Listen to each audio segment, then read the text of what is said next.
ಚೆನ್ನಾಗಿದ್ದೀರಾ ಅಂತ ನಾನು ಭಾವಿಸ್ತಾ ಇದ್ದೀನಿ. And after a long time ನಾನು ಹಬ್ಬದ ಬ್ಲಾಗ್ಸ್ನೇ ತುಂಬ ಹಾಕಿದ್ದೆ, ಹಾಗಾಗಿ ನಾನು ಎಲ್ಲೂ ರೀಸೆಂಟಾಗಿ ಟ್ರಾವೆಲ್ ಮಾಡಿರಲಿಲ್ಲ. ಬಟ್ ಈಗ ಒನ್ ಡೇ ಔಟಿಂಗ್ ಹೋಗೋಣ ಅಂತೇಳಿ ಪ್ಲ್ಯಾನ್ ಮಾಡ್ಕೊಂಡಿದ್ದೀವಿ. ಹಾಗಾಗಿ ಅರ್ಲಿ ಮಾರ್ನಿಂಗ್ ಮನೆ ಬಿಟ್ಟಿದ್ದೀವಿ. ಅರೌಂಡ್ 6-10 ಆಗಿಬಿಟ್ಟಿತ್ತು, ಬೆಳಕು ಆಗಿಬಿಟ್ಟಿತ್ತು. ಸೊ ನಾನು ಎಲ್ಲಿಗೆ ಹೋಗ್ತಿದ್ದೀನಿ ಅಂದರೆ ಟುವರ್ಡ್ಸ್ ಮೈಸೂರು. ಬಟ್ ಎಕ್ಸಾಕ್ಟಾಗಿ ಮೈಸೂರಲ್ಲೇ ನಾನು ಸುತ್ತಾಡೋದಿಲ್ಲ, ಯಾಕಂದರೆ ನನಗೆ ಮೈಸೂರು ಒಂಥರ ತವ್ರ ಮನೆ ಆಗೋಗ್ಬಿಟ್ಟಿದೆ. ಯಾಕಂದರೆ ನಾನು ಆಗಾಗ ಹೋಗ್ತಾ ಇರ್ತೀನಿ ಮೈಸೂರಿಗೆ. ಮೈಸೂರು ನನ್ನ ಫೇವ್ರೆಟ್ ಪ್ಲೇಸ್ ಆ್ಯಕ್ಚುಲಿ. ಮತ್ತು ಇನ್ನೊಂದೇನೆಂದರೆ ಮೈಸೂರಲ್ಲಿ ಪ್ಯಾಲೇಸ್ ಆಗಿರ್ಬೋದು ಅಥವಾ KRS ಆಗಿರ್ಬೋದು, ಅದರೆಲ್ಲ ನಾನು ನೋಡಿದ್ದೀನಿ. ಹಾಗಾಗಿ ಈ ಸರಿ ನನಗೆ ಇಷ್ಟ ಆಗುವಂಥ ಪ್ಲೇಸಸ್ ಯಾವುದಿದೆ ಅದನ್ನಷ್ಟೇ ನಾನು ಕವರ್ ಮಾಡೋಕ್ಕೆ ಇಷ್ಟಪಡ್ತೀನಿ. ಸೊ ಎಲ್ಲೆಲ್ಲಿ ಹೋಗ್ತೀನಿ, ಏನೇನಿರುತ್ತೆ ಅನ್ನೋದನ್ನೆಲ್ಲ ನಾನು ನಿಮಗೆ ತೋರಿಸ್ತೀನಿ. ನನ್ನ ಕಂಪ್ಲೀಟ್ ವ್ಲಾಗ್ನ ನೋಡಿ. ಅರ್ಲಿ ಮಾರ್ನಿಂಗ್ ಬಿಟ್ಟಿದ್ರಿಂದ ಬ್ರೇಕ್ಫಾಸ್ಟ್ ಮಾಡಲಿಲ್ಲ. ಸೊ ಸ್ಮಾಲ್ ಬ್ರೇಕ್ ತೊಗೊಂಡ್ವಿ. ಚನ್ನಪಟ್ಟಣದ ಹತ್ರ ಒಂದು ಹೋಟೆಲ್ ಹತ್ರ ಬ್ರೇಕ್ ತೊಗೊಂಡು ಬ್ರೇಕ್ಫಾಸ್ಟ್ ಮಾಡ್ಕೊಂಡ್ವಿ. ಫೈನಲಾಗಿ ಮೈಸೂರು ರೀಚ್ ಆದ್ವಿ. ಡೈರೆಕ್ಟ್ ಪ್ಯಾಲೇಸ್ಗೆ ಹೋಗಿದ್ವಿ. ನಾನು ಈಗಾಗಲೇ ಹೇಳಿದ್ದೆ, ಪ್ಯಾಲೇಸ್ ಸುಮಾರು ಸರಿ ನೋಡಿದ್ದೀನಿ, ಈ ಸರಿ ಹೋಗೋದಿಲ್ಲ ಅಂತ. ನಾನು ಬಂದಿದ್ದ ರೀಸನ್ನೇ ಬೇರೆ ಆಗಿತ್ತು. ಅನ್ಫಾರ್ಚುನೇಟ್ಲಿ ನಾನು ಅಂದ್ಕೊಂಡಿದ್ದು ಆಗಲಿಲ್ಲ. ಯಾಕಂದರೆ ನಾನು ಬಂದಿದ್ದು ನಮ್ಮ ದಸರಾ ಅಂಬಾರಿನ ಹೊರೋವಂಥ ಅಭಿಮನ್ಯು, ಭೀಮಾ, ಮಹೇಂದ್ರ, ಲಕ್ಷ್ಮಿ ಇವ್ರನ್ನ ನೋಡೋದಕ್ಕೋಸ್ಕರ ನಾನು ಬಂದಿದ್ದು. ದಸರಾ ಟೈಮಲ್ಲಂತೂ ನಾವು ಮೈಸೂರಿಗೆ ಕಾಲಿಡೋದಕ್ಕಾಗಲ್ಲ, ಯಾಕಂದರೆ ಅಷ್ಟು ಜನ ಇರ್ತಾರೆ. ಸೊ ಅದಕ್ಕೆ ಮುಂಚೆನಾದರೂ ಹೋಗಿ ನೋಡಿ ಅವ್ರನ್ನ ಭೀಮಾ ಅಂತ ಕರೆಯೋಣ ಅಂತ ಆಸೆ ಇತ್ತು. ಅದು ಆಗಿಲ್ಲ.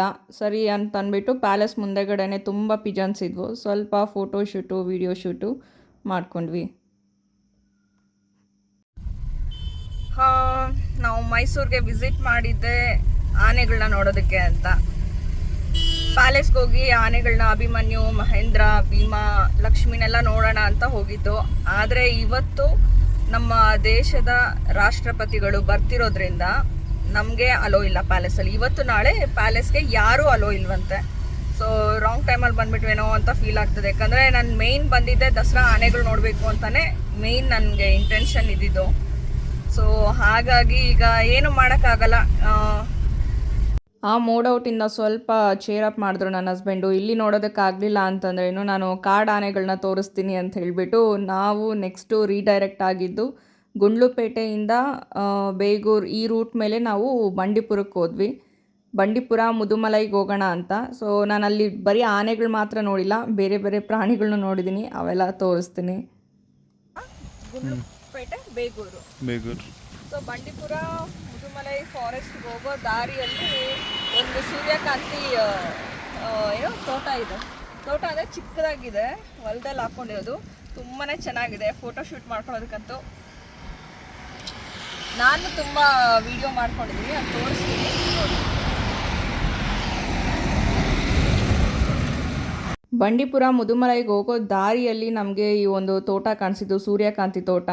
ತುಂಬಾ ಅಟ್ರಾಕ್ಟಿವ್ ಆಗಿ ಆ ನೇಚರ್ ಮಧ್ಯೆ ಆಕಾಶಕ್ಕೆ, ಸೂರ್ಯನ ಕಡೆ ಸೂರ್ಯಕಾಂತಿ ಹೂವು ತಿರ್ಕೊಳ್ಳೋದು, ಅದೇ ಅದರ ವಿಶೇಷತೆ. ತುಂಬಾ ಚೆನ್ನಾಗಿ ಕಾಣಿಸ್ತಾ ಇತ್ತು. ಆ ನೇಚರಲ್ಲಿ ಸ್ವಲ್ಪ ಒಂದು 5-10 ನಿಮಿಷ ಇರಬೇಕು ಅಂತ ನನಗೆ ಅನ್ನಿಸ್ತಾ ಇತ್ತು. ಹಾಗಾಗಿ ನನ್ನ ಹಸ್ಬೆಂಡ್ಗೆ ಹೇಳಿ ನಾವು ಸ್ಟಾಪ್ ಮಾಡಿ ಸ್ವಲ್ಪ ಅಲ್ಲೇ ಫೋಟೋ ಶೂಟು, ವಿಡಿಯೋ ಶೂಟು ಎಲ್ಲ ಮಾಡಿಕೊಂಡು ಸ್ವಲ್ಪ ಅಲ್ಲೇನು ಜೇನು ಹೂವದಲ್ಲಿ ಜೇನಿರಕ್ಕೆ ಬರೋದು ಮತ್ತು ಅದು ಸೂರ್ಯನ ಕಡೆನೇ ತಿರ್ಕೊಂಡು ಆಡ್ತಿರೋದು ಎಲ್ಲ ಎಷ್ಟು ಚೆನ್ನಾಗಿತ್ತು ಅಂದರೆ ತುಂಬಾ ಚೆನ್ನಾಗಿತ್ತು. ನಾನಂತೂ ಅದು ನೋಡಿ ತುಂಬ ಇಷ್ಟಪಟ್ಟು ಎಂಜಾಯ್ ಮಾಡಿದೆ. ಆ್ಯಂಡ್ ನಾನು ಈ ತೋಟಕ್ಕೆ ಹೋಗಿದ್ದು ಏನು ಗುಂಡ್ಲುಪೇಟೆ ಬೇಗೂರು ಹತ್ರ ಆನ್ ದ ವೇ ರೋಡಲ್ಲಿ ಸಿಕ್ಕಿದ್ದು. ಯಾವುದೇ ರೀತಿ ನಾನು ಪೇ ಮಾಡಿ ಹೋಗಿಲ್ಲ. ಬಟ್ ಆದರೆ ನಾವು ಇದನ್ನು ನೋಡಿಬಿಟ್ಟು ಮುಂದೆ ನಾವು ಬಂಡೀಪುರ ಟುವರ್ಡ್ಸ್ ಹೋಗಬೇಕಾದಾಗ ಎಷ್ಟೊಂದು ಇದೇ ಥರ ತೋಟ ಇತ್ತು. ಎಲ್ಲನೂ ಪೇ ಮಾಡಿಸ್ಕೊಂಡು ಆ ದಾರಿಯಲ್ಲಿ ಹೋಗೋ ಜನಗಳಿಗೆ ಫೋಟೋ ಶೂಟ್ ಮಾಡ್ಕೊಳ್ಳೋಕ್ಕೆ, ವಿಡಿಯೋ ಶೂಟ್ ಮಾಡ್ಕೊಳ್ಳೋಕ್ಕೆ ಬಿಡ್ತಿದ್ರು. ಯಾರಾದರೂ ಈ ದಾರಿಯಲ್ಲಿ ಹೋದರೆ ಯೂಸ್ ಮಾಡ್ಕೊಳ್ಬೋದು.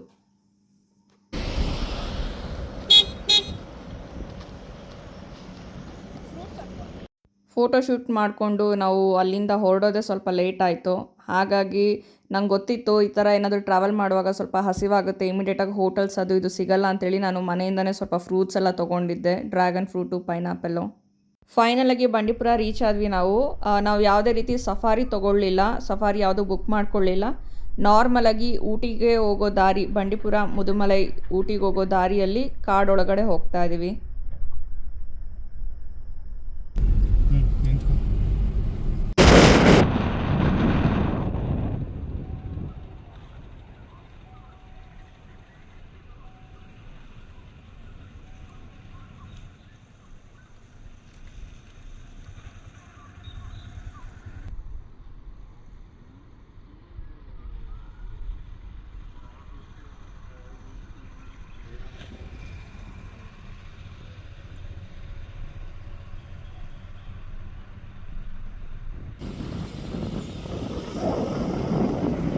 ಜಿಂಕೆಗಳಂತೂ ಸಾವಿರ ಇದ್ವು ಅನಿಸುತ್ತೆ. ತುಂಬಾ ಎಲ್ಲ ಗುಂಪಲ್ಲಿ ಮತ್ತು ಕೊಂಬಿರೋಂಥದ್ದೆಲ್ಲ ತುಂಬ ಕಾಣಿಸ್ತಿತ್ತು. ಇಲ್ಲಿಗೆ ಬಂಡೀಪುರ ಫಾರೆಸ್ಟ್ ಎಂಡ್ ಆಯಿತು. ಈ ಕಡೆಯಿಂದ ಹೋಗ್ತಾ ನಮಗೆ ಯಾವುದೇ ಆನೆಗಳು, ಕಾಡಾನೆ ಯಾವುದು ಸೈಟ್ ಆಗಲಿಲ್ಲ ಬಂಡೀಪುರದಲ್ಲಿ. ಸೊ ಬಂಡೀಪುರ ಇಲ್ಲಿಗೆ ಎಂಡ್ ಆಯಿತು. ಇಲ್ಲಿಂದ ಸ್ವಲ್ಪ ಈ ಒಂದು ಬ್ರಿಡ್ಜ್ ದಾಟಿದಾದಮೇಲೆ ತಮಿಳ್ನಾಡು ಫಾರೆಸ್ಟ್ಗೆ ಎಂಟ್ರಿ ಇರುತ್ತೆ, ಮುದುಮಲೈ ಫಾರೆಸ್ಟ್ಗೆ ಎಂಟ್ರಿ ಇರುತ್ತೆ. ಸೊ ನಾವು ಇವಾಗ ಅಲ್ಲಿಗೆ ಮುದುಮಲೈ ಫಾರೆಸ್ಟ್ಗೂ ಹೋಗ್ತಾ ಇದ್ದೀವಿ ಬಂಡೀಪುರ ಆದಮೇಲೆ. ಆ್ಯಂಡ್ ಅಲ್ಲಿ ಯಾವ್ಯಾವ ಅನಿಮಲ್ ಸೈಟ್ ಆಗುತ್ತೆ ಅಂತ ನಾನು ತೋರಿಸ್ತೀನಿ. ತಮಿಳ್ನಾಡು ಫಾರೆಸ್ಟ್ ಎಂಟರ್ ಆಗೋಕ್ಕೂ ಮುಂಚೆ ಚೆಕ್ ಪೋಸ್ಟ್ ಇರುತ್ತೆ. ಬಂಡೀಪುರ ಎಂಟರ್ ಆಗೋಕ್ಕೆ ಮುಂಚೆನೂ ಚೆಕ್ ಪೋಸ್ಟ್ ಇತ್ತು. ನಾರ್ಮಲ್ ಚೆಕ್ ಮಾಡಿ ಕಳಿಸ್ಬಿಡ್ತಾರೆ. ಬಟ್ ತಮಿಳ್ನಾಡು ಚೆಕ್ ಪೋಸ್ಟ್ ತುಂಬಾ ಸ್ಟ್ರಿಕ್ಟ್ ಇದೆ. ಲಿಕ್ಕರ್ ಇದೆಯಾ, ಪ್ಲಾಸ್ಟಿಕ್ ಇದೆಯಾ, ಈ ಥರ ಏನಾದರೂ ಇವರು ಕ್ಯಾರಿ ಮಾಡ್ತಿದ್ದಾರಾ ಅಂತೇಳಿ ತುಂಬಾ ಡೀಪಾಗಿ ಚೆಕ್ ಮಾಡ್ತಾರೆ ಕಾರೆಲ್ಲ. ಈವನ್ ನಮ್ಮ ಬ್ಯಾಗ್ಸು ಚೆಕ್ ಮಾಡ್ತಾರೆ. ಹ್ಯಾಂಡ್ ಬ್ಯಾಗ್ ಇದ್ದರೆ ಹ್ಯಾಂಡ್ ಬ್ಯಾಗ್ನೂ ಚೆಕ್ ಮಾಡ್ತಾರೆ. ತುಂಬ ಡೀಪಾಗಿ ಚೆಕ್ ಮಾಡ್ತಾರೆ. ಮತ್ತು ನಾವು ಈ ಒಂದು ಚೆಕ್ ಪೋಸ್ಟಲ್ಲಿ ಅಲ್ಲಿ ಎಂಟರ್ ಮಾಡಬೇಕಾಗುತ್ತೆ. ಪರ್ಪಸ್ ಆಫ್ ವಿಸಿಟು, ಯಾವ ಕಡೆಗೆ ಹೋಗ್ತಾ ಇದ್ದೀವಿ, ಆ್ಯಂಡ್ ರಿಜಿಸ್ಟರ್ಡ್ ಫೋನ್ ನಂಬರ್ ಆಗಿರ್ಬೋದು, ಕಾರ್ ನಂಬರ್ ಆಗಿರ್ಬೋದು, ಅದೆಲ್ಲನೂ ಎಂಟರ್ ಮಾಡಬೇಕಾಗುತ್ತೆ. ಅವೆಲ್ಲ ಎಂಟರ್ ಮಾಡಿ ವ್ಯಾಲಿಡ್ ಅಂತ ಅವ್ರಿಗೆ ಅನ್ಸಿದ್ಮೇಲೆ ಅವರು ಫಾರೆಸ್ಟ್ ಒಳಗಡೆ ಅಲೋ ಮಾಡೋದು. ಅಲ್ಲಿವರೆಗೂ ಅಲೋ ಮಾಡೋದಿಲ್ಲ. ಅಷ್ಟು ಸ್ಟ್ರಿಕ್ಟಾಗಿ ಚೆಕ್ ಮಾಡ್ತಾರೆ. ಇದು ಇವಾಗಿಂದನೇ ಅಂತಲ್ಲ, ನಾನು ಯಾವಾಗ ಈ ಕಡೆ ಓಡಾಡೋಕ್ಕೆ ಸ್ಟಾರ್ಟ್ ಮಾಡಿದೆ ಆವಾಗಿಂದನೂ ನೋಡಿದ್ದೀನಿ, ತುಂಬ ಸ್ಟ್ರಿಕ್ಟ್ ಇದೆ. ಈ ನವಿಲಿಗೆ ಪುಕ್ಕನೇ ಇಲ್ಲ.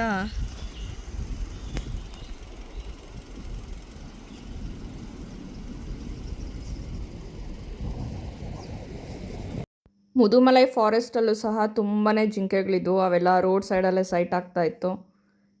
ಈಗ ಒಂದೊಂದು ಕಡೆ ಕಾಣ್ತಿದೆ, ಬಟ್ ಒಂದೊಂದು ಕಡೆ ಹಿಂಡನೇ ಕಾಣಿಸ್ತಾ ಇತ್ತು. ಮುದುಮಲೈಯಲ್ಲಿ ಫಸ್ಟ್ ಒಂದು ಒಂಟಿ ಸಲಗ ಆನೆ ನಮಗೆ ಸೈಟ್ ಆಯಿತು. ವಾವ್, ಎಷ್ಟು ವೈಲ್ಡಾಗಿ ಕಾಣಿಸ್ತಾ ಇದೆ ನೋಡಿ. ಅದು ಒಂದೇ ಒಂದಿದೆ ಪಕ್ಕ, ಇದು ಒಂಟಿ ಸಲಗ. ಆ್ಯಂಡ್ ನೋಡೋದಕ್ಕೆ ಸ್ವಲ್ಪ ಪುಟ್ಟದಾಗಿದೆ. ನನಗನ್ಸೋ ಹಾಗೆ ಇದೊಂದು 4 to 5 year ಬೇಬಿ ಎಲಿಫೆಂಟ್ ಇರಬೇಕು. ಬಟ್ ದಂತಗಳು ಮಾತ್ರ ಸಕ್ಕದಾಗಿದೆ, ದೊಡ್ಡದಾಗಿ ಚೆನ್ನಾಗಿದೆ.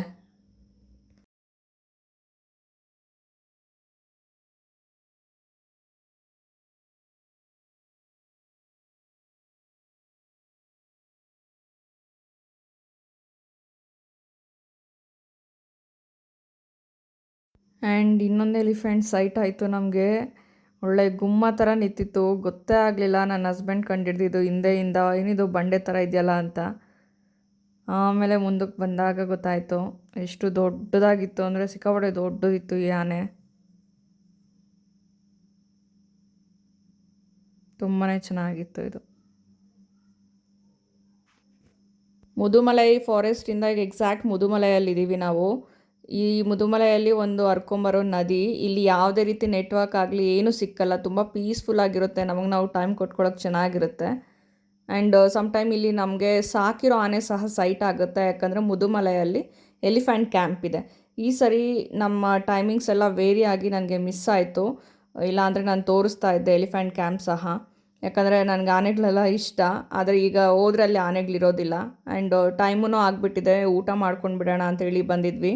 ಪ್ರತಿ ಸರಿನೂ ನಾವು ಇದೇ ರೆಸ್ಟೋರೆಂಟ್ ಬರೋದು, ಯಾಕಂದರೆ ಫುಡ್ ಅಂತೂ ಅಲ್ಟಿಮೇಟ್ ಆಗಿರುತ್ತೆ.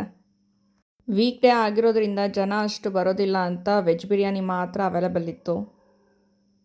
ಊಟ ಮಾಡ್ಕೊಂಡು ಹೊರಡುವಾಗ ನೋಡಿ ನಮಗೊಂದು ಸಾಕಿರೋ ಆನೆ ಸೈಟ್ ಆಯಿತು. ಎಷ್ಟು ಸಕ್ಕತ್ತಾಗಿದೆ, ಸಿಕ್ಕಾಪಟ್ಟೆ ದೊಡ್ಡದಾಗಿದೆ. ನಾನು ನೋಡಿರೋ ಎಲ್ಲ ಆನೆಗಿಂತ ಇದು ತುಂಬಾ ದೊಡ್ಡದಾಗಿತ್ತು. ಆ್ಯಂಡ್ ದಂತಗಳೆಲ್ಲ ತುಂಬ ದೊಡ್ಡದಾಗಿತ್ತು. ಇದು ಸಾಕಿರೋದು ಅಂತ ಹೆಂಗೆ ಕಂಡುಹಿಡಿತೀವಿ ಅಂದರೆ ಕುತ್ತಿಗೆಯಲ್ಲಿ ಅವರು ಸರಪಳಿ ಮತ್ತು ಗಂಟೆ ಇರುತ್ತೆ ಚಿಕ್ಕದಾಗಿ, ಅದರಿಂದ ಗೊತ್ತಾಗ್ಬಿಡುತ್ತೆ ಇದು ಸಾಕಿರೋದು ಅಂತ.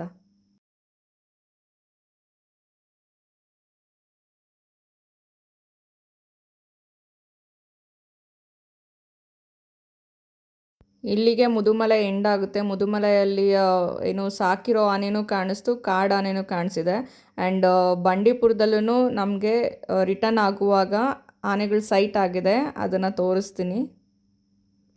2-3 ಕಡೆ ಆನೆಗಳು ಸೈಟ್ ಆಯಿತು. ಬಟ್ ಆದರೆ ಅದು ತುಂಬ ದೂರ ಇತ್ತು ಮತ್ತು ಬೆನ್ನು ತೋರಿಸ್ಕೊಂಡು ನಿಂತಿತ್ತು. ಹಾಗಾಗಿ ಸರಿಯಾಗಿ ಕ್ಯಾಪ್ಚರ್ ಆಗಿಲ್ಲ. ಆ್ಯಂಡ್ ಮಳೆನೂ ಬೀಳ್ತಾ ಇದೆ.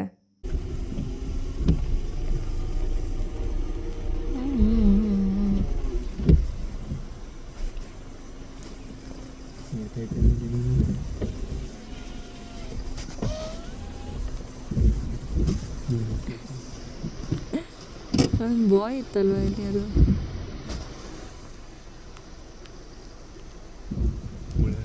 ಚೆನ್ನಾಗಿ ಬೀಳ್ತಾ ಇದೆ.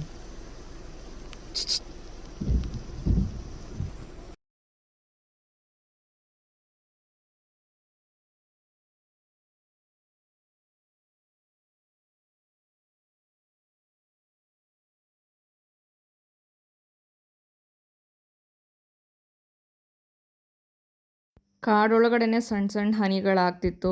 ಇನ್ನು ಕಾಡಿಂದ ಆಚೆ ಬಂದಮೇಲೆ ಅಂತೂ ಮಳೆ ಸ್ವಲ್ಪ ಜೋರಾಗೇ ಬರ್ತಿತ್ತು. ನಾನು ಸ್ವಲ್ಪ ನಿದ್ದೆ ಮಾಡೋಣ ಅಂತೇಳಿ ಮಲ್ಕೊಂಡವಳು ತುಂಬ ಹೊತ್ತು ಡೀಪಾಗಿ ನಿದ್ದೆ ಹೋಗ್ಬಿಟ್ಟಿದ್ದೆ. ಅದಾದಮೇಲೆ ಎದ್ದು ನೋಡಿದ್ರು ಮಳೆ ಜೋರಾಗಿ ಬರ್ತಾನೆ ಇತ್ತು. ಆ್ಯಂಡ್ ನಾವು ಬ್ಯಾಂಗ್ಳೂರಿಗೆ ಹನ್ನೂರು ಮೇಲೆ ಬಂದಿದ್ದು. ಈವ್ನಿಂಗ್ ಅರೌಂಡ್ 6 ಆಗಿತ್ತು. ತುಂಬ ಹಸಿವಾಗಿತ್ತು. ಮಳೆ ಕಮ್ಮಿ ಆಗ್ತಿದ್ದಾಗೇ ಹತ್ತಿರದಲ್ಲೇ ಇದ್ದಿದ್ದು ಹೋಟೆಲ್ಗೆ ಹೋದ್ವಿ. ದೋಸೆ, ಗೋಬಿ ಮತ್ತು ಫಿಲ್ಟರ್ ಕಾಫಿ ಕುಡಿದ್ವಿ. ಸೊ ಸ್ವಲ್ಪ ರಿಲ್ಯಾಕ್ಸ್ಡ್ ಅಂತ ಅನ್ನಿಸ್ತು. ಅದಾದಮೇಲೆ ಹೊರಗೆ ಬಂದಮೇಲೆ ಬೆಟ್ಟ ಗುಡ್ಡಗಳ ಮೇಲೆ ಮೋಡಗಳೆಲ್ಲ ತೀರಾ ಕೆಳಗೆ ಬಂದಾಗ ಫೀಲ್ ಆಗ್ತಿತ್ತು. ಯಾಕೆಂದರೆ ಆ ಥಂಡಿನೆಸ್ಸು, ಬ್ರೀಝು ಅದು ನಮಗೆ ಅದು ತಾಗ್ತಿತ್ತು. ತುಂಬ ಚೆನ್ನಾಗಿತ್ತು ಅಂತ ಹೇಳಿ ಈವ್ನಿಂಗ್ ಸ್ವಲ್ಪ ಅಲ್ಲೇ ಟೈಮ್ ಸ್ಪೆಂಡ್ ಮಾಡಿದ್ವಿ. ಕತ್ಲಾಗ್ತಿದ್ದಾಗೆ ಬ್ಯಾಂಗ್ಳೂರಿಗೆ ರಿಟರ್ನ್ ಆದ್ವಿ ನಾವು. ಇದಿಷ್ಟು ನನ್ನ ಮೈಸೂರು ಮುದುಮಲೈ ಬಂಡೀಪುರ 1 ಡೇ ಔಟಿಂಗ್ ಆಗಿತ್ತು. ಇದು ನಿಮ್ಗೆ ಇಷ್ಟ ಆಗಿದ್ದರೆ ಲೈಕ್ ಮಾಡಿ, ಶೇರ್ ಮಾಡಿ. ಹೊಸದಾಗಿ ನೋಡ್ತಿದ್ರೆ ಸಬ್ಸ್ಕ್ರೈಬ್ ಮಾಡ್ಕೊಳ್ಳಿ. Thank you.